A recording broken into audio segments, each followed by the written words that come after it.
अब उधार देने लेने वाले हो जाएं सावधान, क्योंकि वो जमाना नहीं है 5-5 रुपए में लोग मर्डर कर रहे हैं, गला घोंट करके मार रहे हैं, भांजी को मार रहे हैं, भाई को मार रहे हैं, तो क्या दोस्त को नहीं मारेंगे।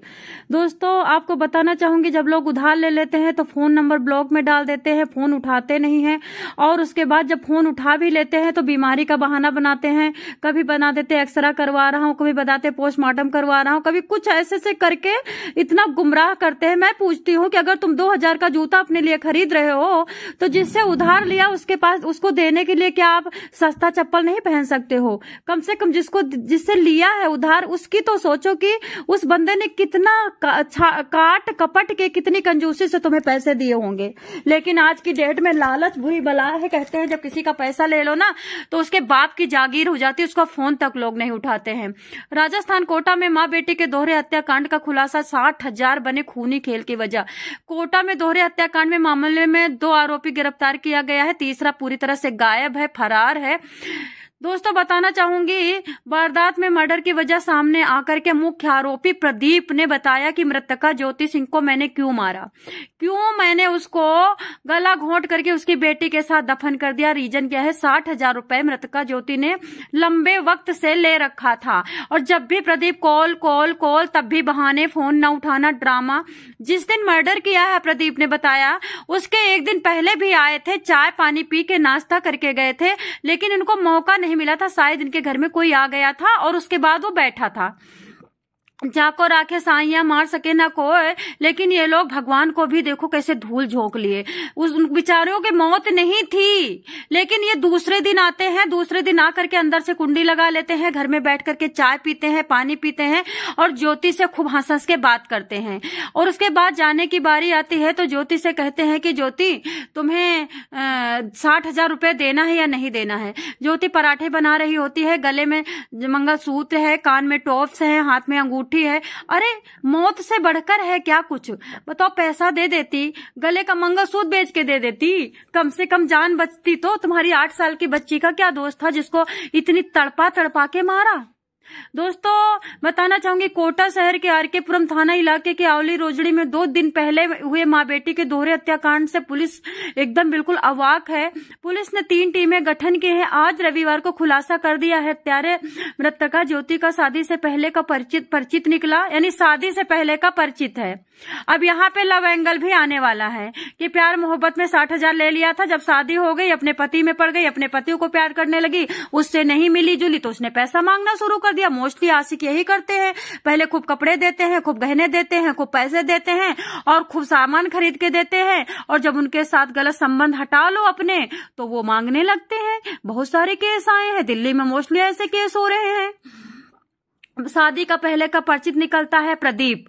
झालावाड़ जिले के सोजपुर गांव का रहने वाला प्रदीप वैष्णव, उसका साथी भरत मां बेटी की हत्या के जुर्म में पुलिस ने गिरफ्तार किया है।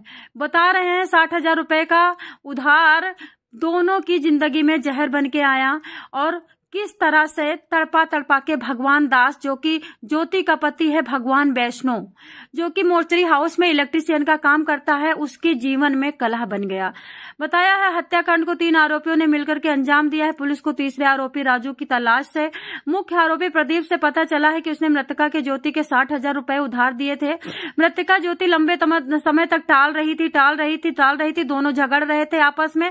प्रदीप बार बार कहता था कि दे दो, नहीं तो तुम अपनी जान खो बैठोगी, लेकिन ज्योति हंस के टाल देती थी। ज्योति को लगता था कि सब कुछ नॉर्मल है, लेकिन पुरुष का गुस्सा कुछ नहीं पता कि कहाँ पे ले बैठे, गुस्से में जान भी जा सकती है। प्रदीप और उसके साथी हत्याकांड के एक दिन पहले भी आते हैं, ज्योति के घर में जाते हैं, लेकिन हत्या नहीं कर पाते हैं क्योंकि कोई आ जाता है।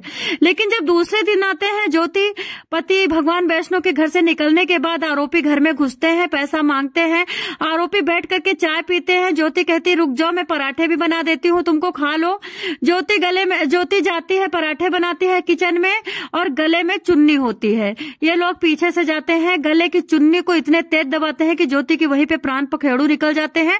जस्ट तुरंत के तुरंत 8 साल की बेटी आती है और उस बेटी का तुरंत के तुरंत उसी चुन्नी को निकाल के गला घोट देते हैं, और उसके बाद काने का टॉप्स, अंगूठी और गले का मंगलसूत्र निकाल करके अपना 60,000 रुपया पूरा करके निकल जाते हैं। 1.5 साल का मासूम झूले में पड़ा था, जो कि 16 महीने का लड़का था ज्योति का, वो बच्चा सो रहा था, तभी तो जान बच गई, वो जागा ही नहीं। अगर वो जागता जाता या रोता या धोता या तो ये लोग उसे भी मार डालते, या यूं कहो कि उसे इसलिए नहीं मारा क्योंकि वो बच्चा था और इनको लगा कि ये बच्चा हमें पहचानेगा नहीं, लेकिन लड़की पहचानती थी क्योंकि ये हमेशा आया जाया करते थे, रिश्तेदारी में पड़ते थे, मतलब मामा मामा कहती थी। बिटिया जो थी 8 साल की, वो मामा कहती थी।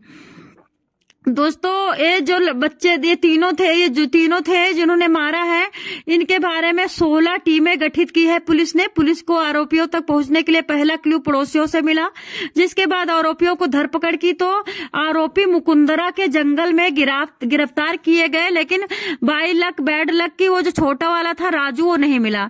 राजू पूरी तरह से गायब हो गया। उसकी ढूंढ में, उसकी तलाश में पुलिस लगी पड़ी है। मां बेटे की हत्या की वारदात आरके पुरम थाना क्षेत्र के रोजड़ी गांव में डबल मर्डर हुआ है। मां 8 साल की मासूम बेटी को मौत के घाट उतार दिया गया। जिसने ये कृत्य किया वो शनिवार सुबह तक पता नहीं चल पाया था, लेकिन लास्ट में पुलिस ने सबको धर पकड़ा है। दोस्तों दोनों के शव घर के अंदर मिले हैं। महिला का पति नर्सिंग कर्मी है जो रात में ड्यूटी करके घर लौटा तो उसे वारदात का पता चला। दोनों का गला दबाकर हत्या की गई। भगवान वैष्णो इतना रो रहा कि मेरा बेटा 5 से 6 घंटे तक बराबर रोया। मुंह काला पड़ गया बेटे का। मेरे बेटे की आंखों से मतलब एकदम सूज गई रोते रोते, लेकिन किसी पड़ोसी ने मेरे बेटे को उठाया तक नहीं। बेटी को जो मारा है बताते हैं, बेटी फुल यूनिफॉर्म में थी, बैग पीछे लगा हुआ था और बैग तक बेटी ने नहीं उतारा, बस घुसते ही बेटी को मारा है। बताया है एक पुलिसकर्मी, जो पुलिस है एसीपी है, उन्होंने बताया है कि देखो क्या कहते हैं, ये जो बैसली है तलवंडी एक निजी अस्पताल में नौकरी करता है। वो मूल रूप से इटावा का रहने वाले हैं ये लोग, लेकिन रहते राजस्थान के कोटा में हैं। 1.5 साल से ये किराए के घर पे शुक्रवार को दोपहर करीब 12 बजे ड्यूटी पर गया था, रात करीब 8 बजे लौटा था। 8 घंटे की ड्यूटी होती है, 12 बजे जाता है, 8:30 बजे आ जाता है। जब ये 8:30 बजे आता है तो घर में बेटी पलक और ज्योति मरी हुई मिली है। बेटा किस तरह से रोया होगा 8 घंटे 10 घंटे, बड़ी मतलब दर्दनाक हादसा है। और भगवान यही कह के रोता है और रोने के बाद चुप हो जाता है, शॉक्ड हो जाता है। दोस्तों सबसे पहली बात तो उधार देना नहीं चाहिए, और उधार देना चाहिए तो मरे में देना चाहिए, कब्र के लिए और या तो फिर कफन के लिए, क्योंकि लोगों के अंदर दया भावना नहीं है। लेने के बाद वो अम्मा बन जाती हैं और पिताजी बन जाते हैं। किसी का उधार लेने के बाद पता नहीं चैन कैसे आता है। आप लोग क्या कहोगे, ज्योति को प्यारा पैसा था या फिर शरीर प्यारा था? लेकिन पैसा प्यारा था, शरीर कहाँ प्यारा था यार। शरीर प्यारा होता तो मंगलसूत्र बेच के भी 60,000 रुपए दे सकती थी, जिससे कि आज वो 8 साल की बेटी तो बची होती। दोस्तों आप लोगों को बताना चाहूंगी, इस राजस्थान की घटना को हमने क्यों बताया कि आप लोग सुनो और कभी भी किसी से उधार लो तो तुरंत दो। जय श्री कृष्ण, हर हर महादेव।